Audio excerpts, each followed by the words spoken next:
Hello and welcome to the World Economic Forum in Geneva. My name is Adrian Monk. Here with me in our studio, I have Sadia Zahidi, Managing Director, and economist Roberto Crotti.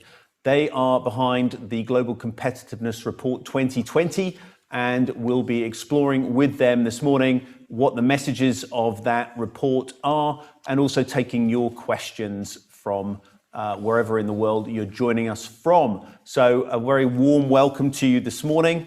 And I'm going to start by asking Sadia Zahidi to just talk us through some of the headlines from this year's 2020 Global Competitiveness Report. Sadia. Great, thanks, Adrian. So this being a very special year in which there has been widespread health and economic devastation, we actually took a different approach to this report. What would be most helpful to understand at this present time? And so we have two key focus areas. One part of the report looks at the pandemic and how that affected various factors of competitiveness, and in particular, what aspects of economic policy making made countries more resilient when it comes to this particular pandemic. And the second part of the report then looks outwards. What should be the priorities of governments beyond growth when they look at economic revival and when they look at economic transformation? And there we also tried to understand, for a small number of countries, how are they actually performing on those factors? So let me take up the first part of the findings. What made countries resilient to this pandemic? And there are four key areas where we found some patterns. One is, of course, countries that have a greater level of digitization across their economies and that have been able to switch relatively rapidly to remote work. Those happen to be the countries that fared slightly better, and in particular, their populations, because of being able to maintain their jobs, fared slightly better.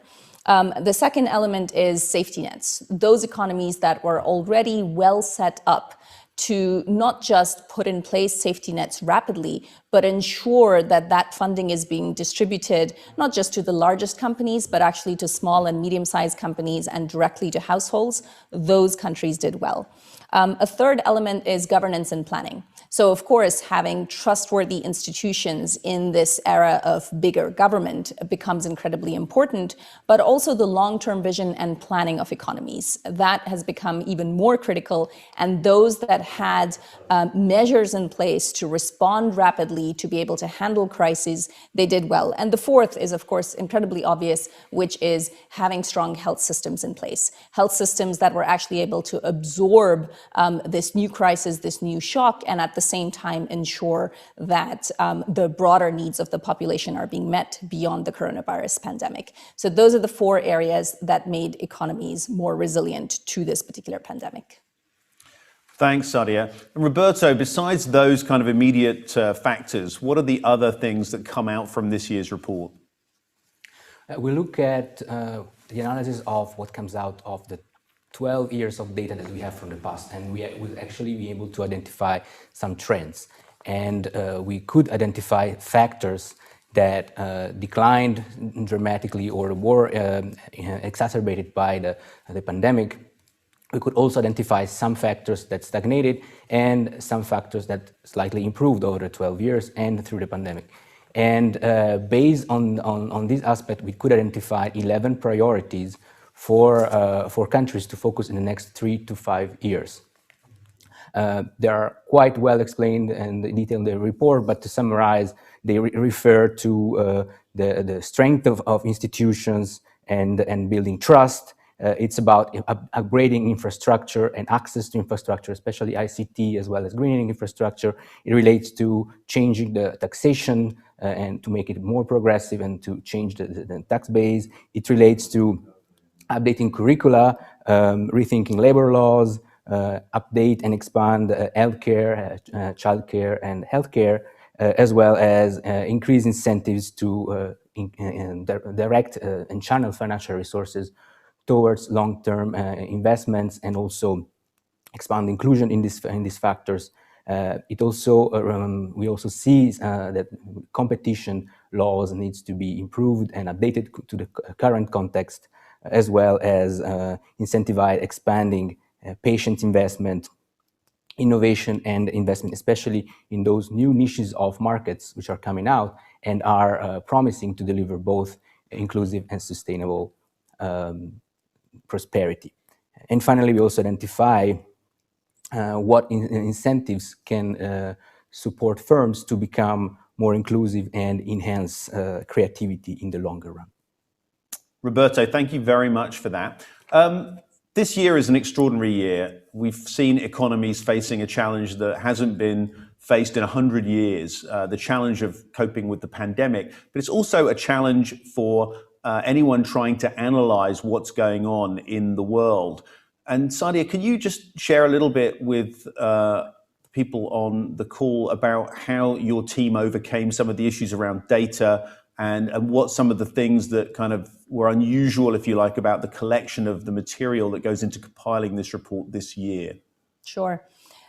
So the Global Competitiveness Report every year is composed of a mix of survey data. So we usually survey business executives and other leaders in over 140 economies around the world. And then we combine that with statistics and hard data that comes from international organizations. And that can be everything from the ILO to the World Bank to the IMF and other sources of hard data. So there's a combination of this data that's being used. This particular year, we were conducting our executive opinion survey very much at the peak of the first wave of the pandemic and very much at the peak of these lockdowns.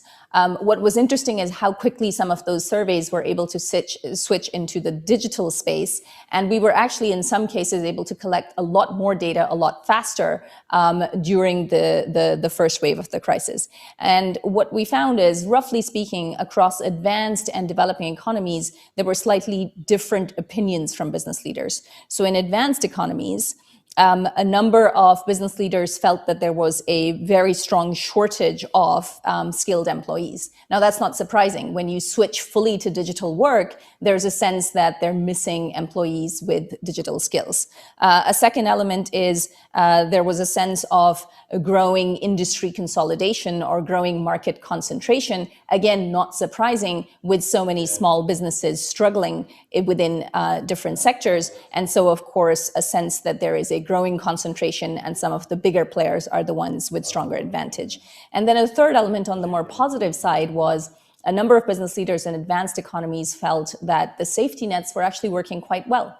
And that is in part because of the disbursement of government funds to some of those businesses themselves, but also more broadly to households and keeping up some of their spending power. In developing economies, things looked very different. So there was a sense that the business costs of crime and violence were going up. There was a sense that judicial independence was going down. There was a sense that, again, market dominance was growing, similar to advanced economies. And at the same time, there was also, on the positive side, a sense that collaboration within companies was growing.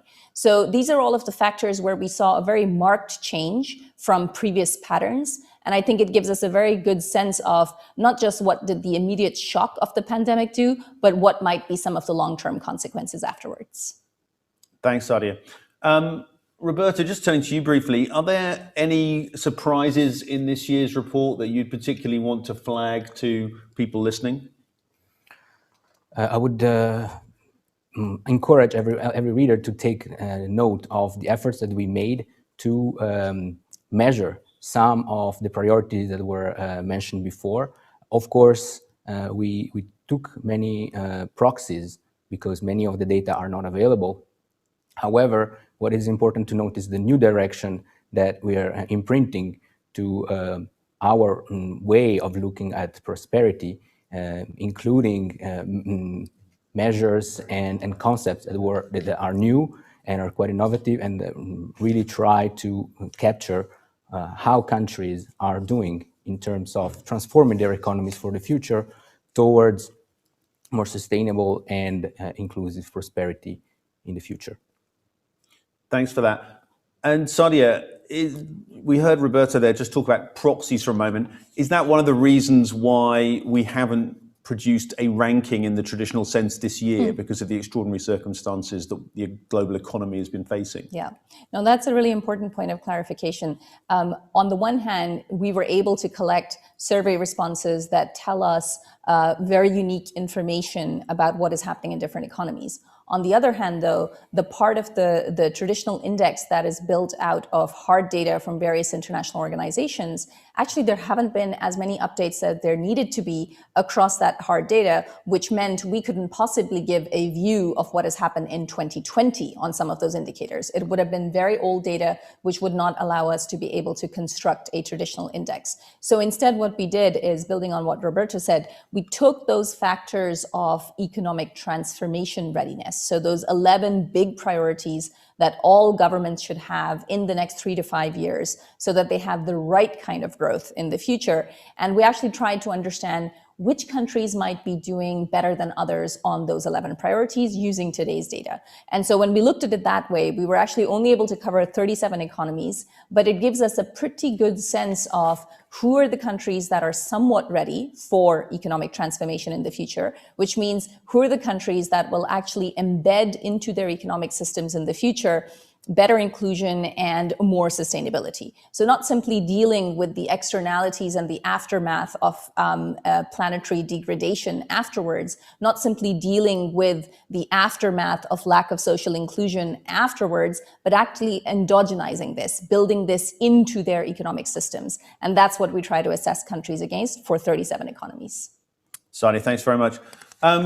Time to get some questions from people who are dialed into the meeting. I think we can go first to Delhi and to Pranjal Sharma, who's a distinguished writer, columnist, and author with India's Business World. Pranjal, can you put your question to us? Adrian, thank you, Sadia and Roberto, for this. The question, there's actually two parts to it. One is from what I read, the report, and second is from hearing both of you just now. First part is really about the whole concept of new markets that you're referring to. And the question then arises is that, do you see a larger and a growing role for government in the new markets rather than, perhaps a more robust role for private sector? That's part one. And part two, from what you said just now, you seem to have assessed what the current readiness was in a pre-pandemic world. So isn't it better to now look at what countries are doing after having faced the pandemic and saying, are they going to be more resilient, and what steps are they taking to improve their resilience and competitiveness? Because what you assessed is what was, and whatever people and the countries could do to cope with the situation is one part that you seem to have captured. But another way to look at it would be that, based on the crisis, the countries that are taking steps to improve their transformational approach, perhaps that could be, looking at the future and give an indication of how the post-COVID recovery would happen. Thanks, Pranjal. Sadia, just turning to you on those questions first. Great, thank you. So on your first question, let me try to give an example of what we mean by a new markets approach to some of these areas. So I think we've long known that it's important for governments, for countries as a whole, to focus much more on their human capital. It's long been clear that greater investment in people, and in particular with all of these job disruptions that are taking place due to technology, it's important to give people reskilling and upskilling opportunities. Now, one way to think about it is to go down the route where governments have to start providing those that kind of support and those kind of educational systems. Another way is to say, let's try to create a new market for edtech services, and to make it good enough that it improves access for everybody, to ensure that there are incentives for both public sector and private sector players to be in there, to ensure that there are incentives for people to use those new edtech services. And that's a very different approach to creating a new market, rather than simply thinking of it as an aspect that only the public sector provides. And so that's one of the 20 new markets of tomorrow that we've identified and that we're saying are important for the future.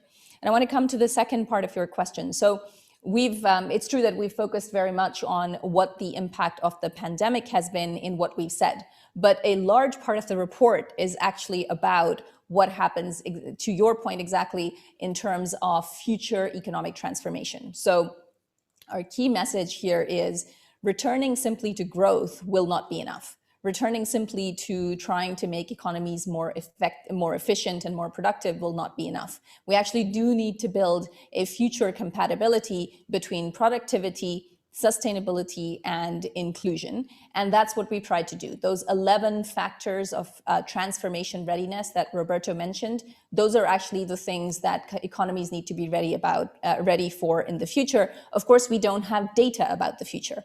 What we have data on is how countries are performing today against those 11 factors that are important for the future. And so we tried to assess those 37 countries and how they're performing today. And of course, for some of these areas, relatively speaking, the average is quite high for certain countries. But there are many areas, including the development of markets of tomorrow, where most economies are actually performing very poorly. And so a lot more needs to be done in the future. Sadia, thanks. Roberto, something from you on that? Yeah, I would just reinforce the fact that, of course, what we can measure now is information that we have in most cases, at least for a few months in the past. So it will be important to reconduct this exercise. We will definitely work more on measuring further this 11 dimension and many of the concepts that we have mentioned in the report next year. And that will certainly give us more answers to some of the questions that we have right now, for which we don't have all the data. At the same time, we could already start identify these new concepts, these new directions that policy should take. We should take. And it's also important to notice that yes, the government will have a bigger role because this comes out from the data. We see expenditure to GDP going up. But at the same time, the content of the report, as I just said, when you look at markets of tomorrow, as much as many of the 11 priorities, look at many public-private collaboration opportunities. And of course, the government should take a coordinating role in some of the areas, but the private sector has a big role to play. Thanks, Roberto. I want to turn to Antonio Broto from Spain's news agency, EFE. Antonio, your question, please. Hi, good morning. Thank you for the presentation and for taking my question. So I also would like to ask about these markets of tomorrow, which are mentioned in the report as in many of the factors for the countries to recover. So can you remind us which are these markets of tomorrow and how the pandemics has changed these markets? Are there new markets of tomorrow because of the pandemics? And are there markets of tomorrow considered before that are not with much future because of the pandemics? Thank you. Thanks for that, Antonio. Good question. Sadia, I mean, are some of these markets of tomorrow now markets of today, and are some of them markets of the distant future, given what we've seen happening? Yeah. I think that's a very apt description. So we looked at 20 markets, and they roughly fall under 3 categories. One is about essentially those technologies and those markets that are necessary for making our economies more compatible with the planet. Now, that can include all kinds of green technologies, essentially, that need to be put in place.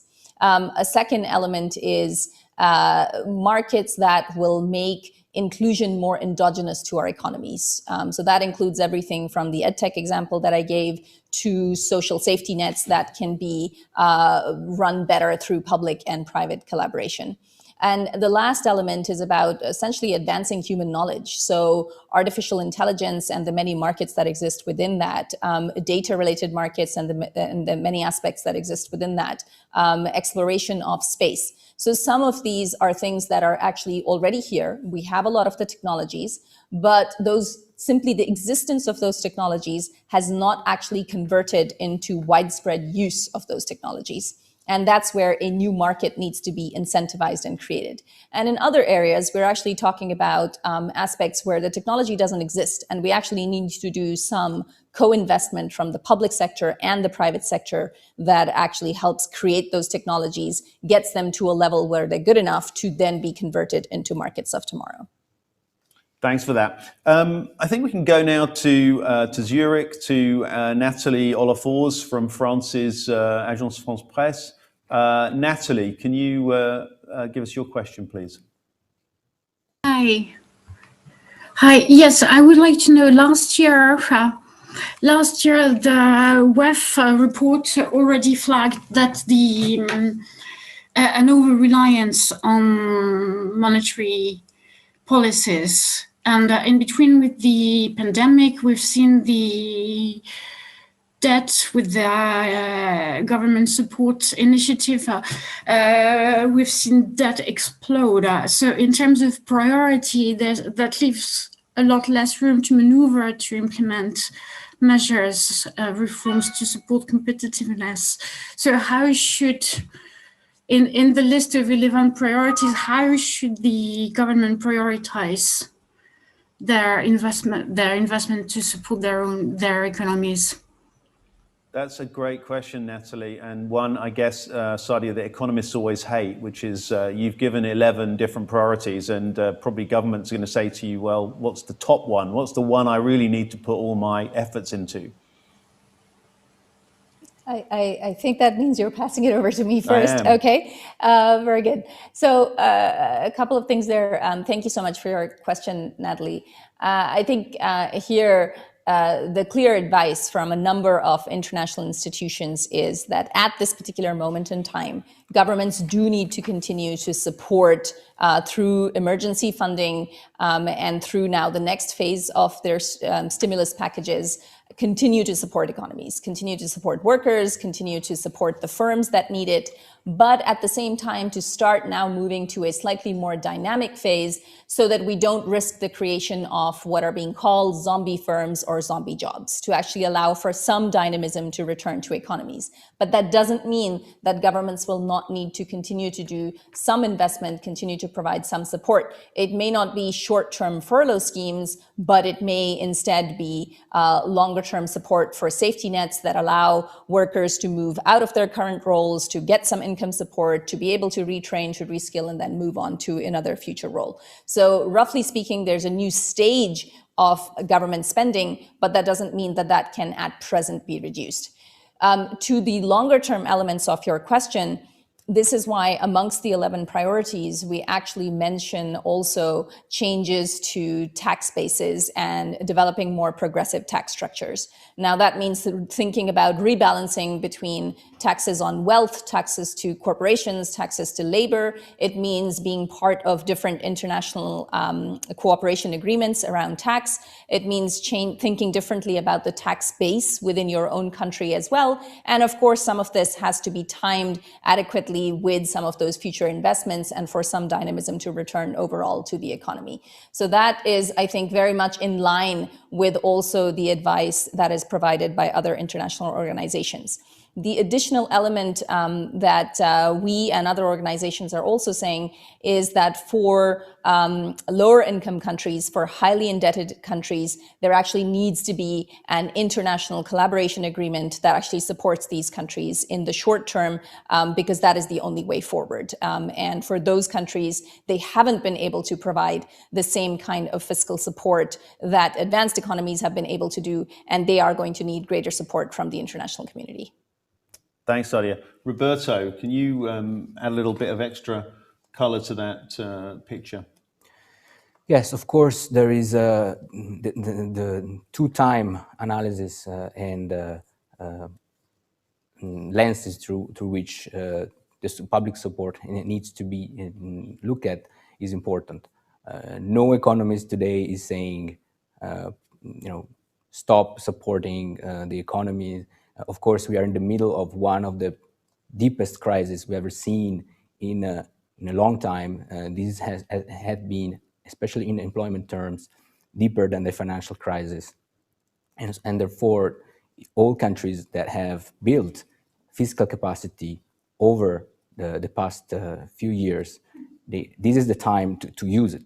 If we don't have this kind of policies right now, then when? For this reason, in this precise moment, it's important to continue support.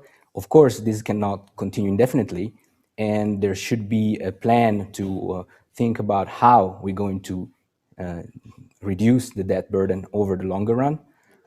This, of course, is more important for highly indebted, less developed countries, and but also for some of advanced economies who have really high debt. There should be already a plan to see how over time, possibly with some of the indication we propose, which might support greater growth, but also an inclusive one, there would be a bit more capacity in the future, and that should be timed in a way that will allow public debt to be sustainable in the longer run. Thanks, Roberto.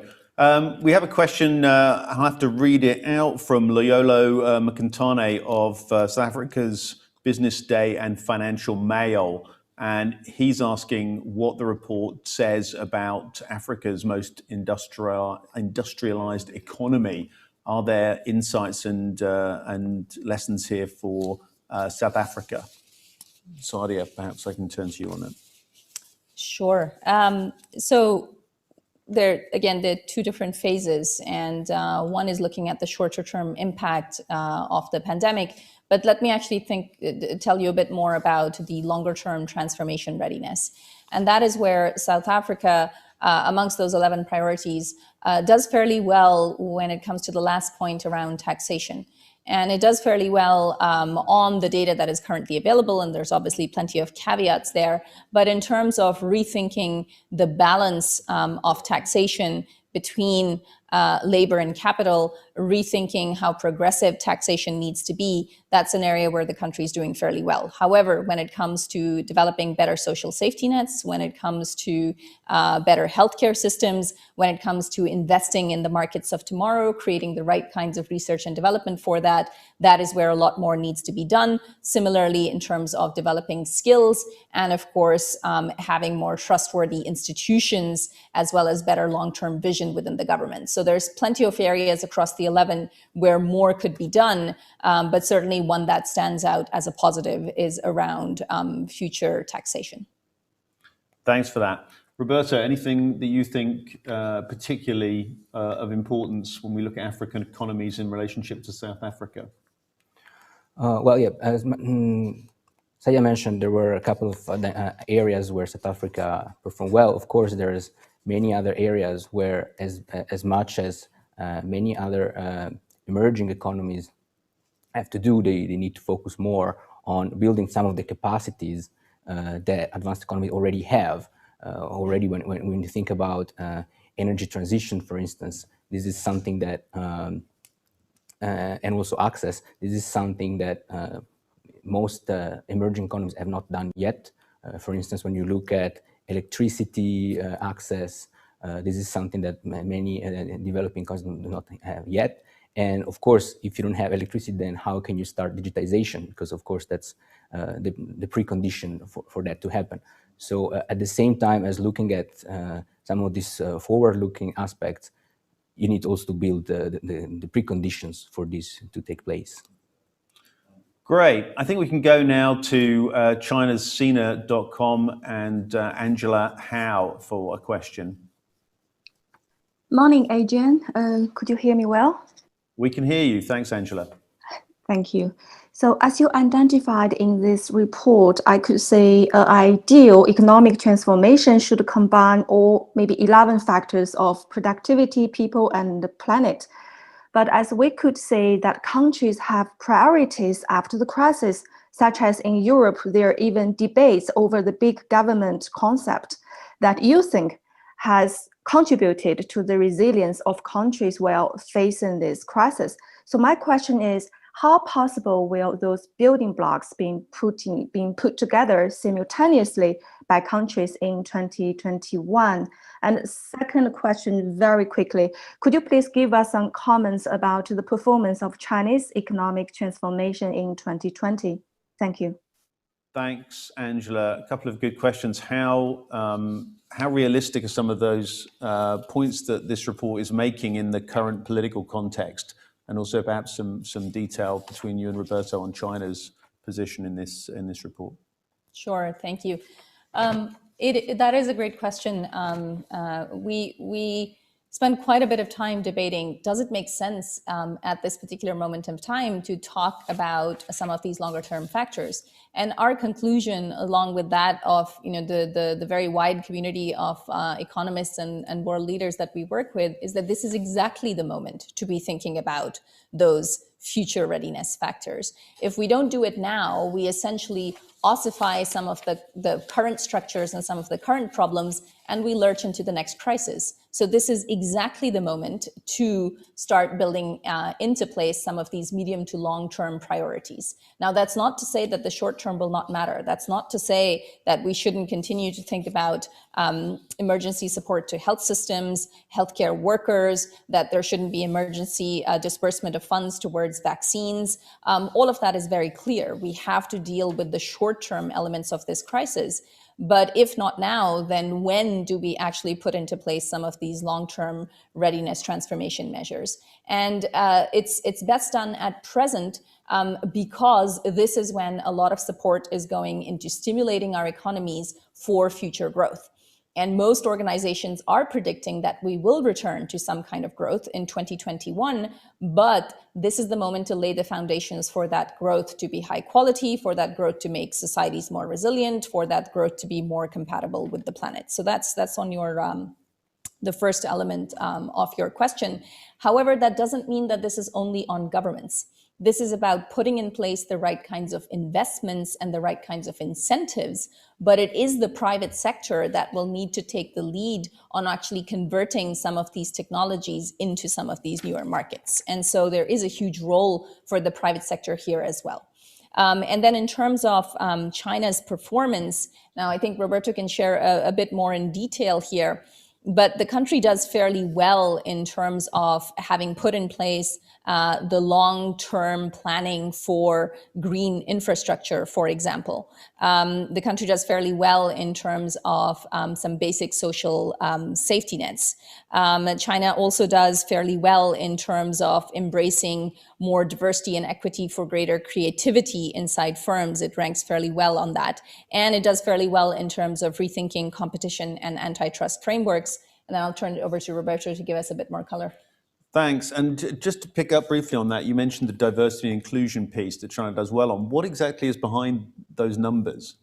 So what's actually driving that is the very high levels of women's participation in the economy, including in fairly senior roles inside organizations. And that is higher than a number of other advanced economies, and certainly compared to the other countries that are included in 37, both from emerging markets and from advanced economies. So that's really what's driving this. And this is where I think some of the data-related elements become particularly clear. We are talking about a broader view of diversity, equity, and inclusion than only gender, but that's the best possible proxy that we can currently find. And so over time, there needs to be a look at broader sets of data to understand how is diversity leading to greater creativity and innovation inside firms. Thanks, Sadia. Roberto, can you just give us a bit more detail on China's position in the report? Yes, I will just build on what was said before. On one hand, when we see the performance of China relatively well when it comes to rethinking competition and sort of creating market access, that is driven by the fact that China has been able to sort of balance a bit more than other emerging countries interaction with other countries and access to their markets with the development of its domestic economy and favor also locally the development of some industries there. And when it comes, and another aspect that is important to notice is that China is quite advanced in terms of rethinking the curricula of what is taught in universities as we speak, especially on areas such as teaching digital skills and also some of the skills that will be needed in the markets of tomorrow. Thanks, Roberto. We have a question from Ryan Heath at Politico in the US. Ryan says, what's the most universal jobs policy that you hope each government actively applies or maintains in 2021? Sadia, we've seen a lot of different government interventions. What's the most universal one that you hope governments maintain or apply going into next year? I'm not certain about the use of the word universal there. I guess what I would say is that in fact it's almost the opposite. Personalizing a bit more the support that's provided in the labor market to various segments of the workforce is what's going to be necessary. There are going to be workers who actually will be able to do a lot of their reskilling and upskilling on the job and be able to provide some of their own retraining. And for them, it's really just about expanding digital access and ensuring that those certifications are being recognized. For others, this is going to be much more about finding wholly new jobs that don't currently exist. And so greater support and incentivization of the creation of those jobs is going to be a critical role for governments to play. And then there is a group that has to make that transition, has to move from today's jobs to future jobs. And their better end-to-end support in terms of job transition is going to be critical. And that is not simply expecting that if people have the skills, they'll be able to find that next job. For most people, the disruptions in the economy are so great that they will actually have to move into a wholly different sector or industry. And that means they're going to need support to actually be able to identify what those future jobs are, and some support in terms of career guidance. So there's actually going to need to be a lot more personalization across the workforce, and that may be the universal policy that governments need. Roberto, any reflections from you? I will reinforce this point. I think one of the interesting points that this report makes is that we need to integrate better skilling, education, and anything has to do with teaching, as well as retraining workers and people with the welfare systems that we have in place, as well with healthcare. So everything has to come together to propose a system that covers people and households throughout the spectrum of these needs, and integrating this better, and also fitting them more to the fact that in the future there will be workers who will have to change job more frequently. There will be more episodes of unemployment maybe for a short time. This has to be reflected in the system and taking the measures that are needed for the specificity of each economy. Thanks, Roberto. Final question for today's briefing. We have comes from TASS News Agency from Konstantin Pribitkov, who's a columnist there, and he, perhaps not surprisingly, asks about reflections on Russia's competitiveness as an economy. Are there any kind of key things that emerge from this report, Sadia, that Russia can take note of? Yeah, so 37 economies, which means we don't have much room to be able to provide cross-country comparisons. What we try to do is look within each country as to how they're performing within those 11 categories. That said, though, when we do look across countries, Russia does show up fairly often in the bottom 5 or so out of the 37 economies across those 11 categories. So there's still quite a bit of work to be done in terms of that longer term transformation. But perhaps just a couple of highlights where Russia is doing relatively well. It's on rethinking labor laws and social protection for the new economy and the new needs of the workforce, and to some extent in terms of embracing greater diversity and increasing incentives to direct financial resources towards longer-term investments. But overall, there's quite a bit of room. Now, that's not to say that all economies don't have to do that, because some of these factors are so new that most governments have not been putting in place these policies, nor have they been measuring themselves against them. But now that we're starting to make more explicit what these future readiness transformation factors are, it has become very clear that some economies are more ready than others, and Russia is towards the lower end. Thanks for that, Sadia. Coming to a conclusion here on the briefing, big thanks to all of you for joining. Just maybe time for some final reflections from Roberto and Sadia. Question really to both of you.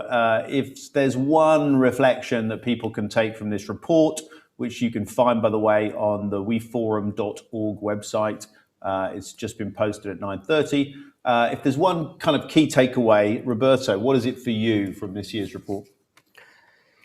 I would say that it's really the fact that because of the current context, we as a research center, but also globally in the economy, there has been a deep moment of rethinking the direction that we were on, and taking the moment to really change and integrate the way we want to build our economies in the future.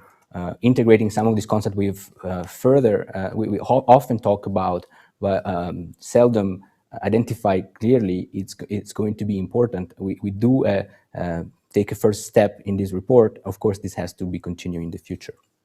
Roberto, thanks. So Sadia, it's just time for some final reflections from you. If there's a big takeaway from this year's report that you think journalists, policymakers need to pay attention to, what would it be? I would say these 11 priorities for the future are not a nice to have. This is not about picking and choosing a few things that are optional and that may be sort of an additional cherry on top of basically returning to growth as it used to be. That is simply not the case. We actually cannot continue in the current system because inequality will continue to rise. You'll see greater, monopolies or oligopolies across multiple sectors as concentration grows, continued environmental degradation, and huge job losses. And so the only way forward is actually to concentrate on these 11 priorities in the next 2 to 3 to 5 years maximum, while at the same time dealing with the short-term economic fallout of the crisis. So governments will need to balance both timeframes, but this is not stuff that's 10 or 15 years out that's optional. This is stuff that needs to happen today.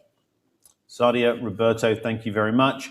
As I said, you can find that report on weforum.org, weforum.org. Look forward to finding out what you all make of that. And thank you very much for joining us today from Geneva. From all of us here, thanks and have a good rest of your day.